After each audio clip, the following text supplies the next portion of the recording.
Hello, today I'd like to talk to you about a very simple problem and a very simple solution. I was astonished that I didn't see this problem while designing the game and only noticed it when I started actually playing it.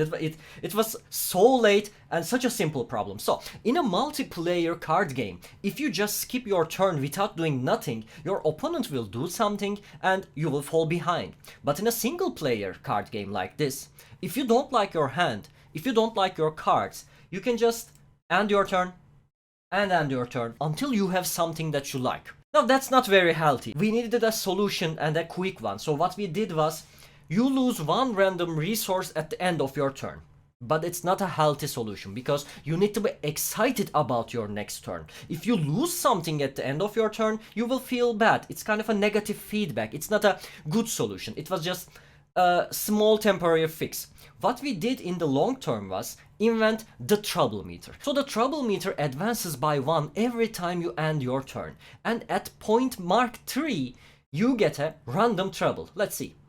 Economic downturn. I lose 1 of every basic resource. Okay, that's kinda like what I just described, but in a more systematic way. And when I keep on doing this, at point mark 7, I get a disaster.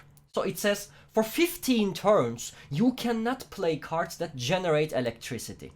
Now this is a problem, but it's not unmanageable. You can play your other cards. You can go to the crisis management center to spend some resources or officers to get rid of this problem.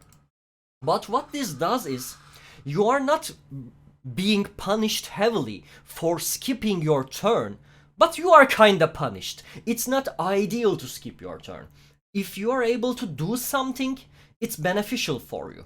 But if you cannot, or it's not ideal, it's not a big deal, but you will pay for it. And this also unlocks more opportunities for us, such as cards or upgrades that play around the trouble meter, like destroy a card to reset your trouble meter, or get this upgrade and your trouble meter will not advance for a couple of turns. Some drawbacks like draw a card but advance your trouble meter by 3. So it's kind of a secondary resource that you can fiddle with and have options about it. And it's an easy, understandable solution, I hope. What do you think about the trouble meter? Please comment it down below and maybe we can improve upon it until the game releases. Thank you.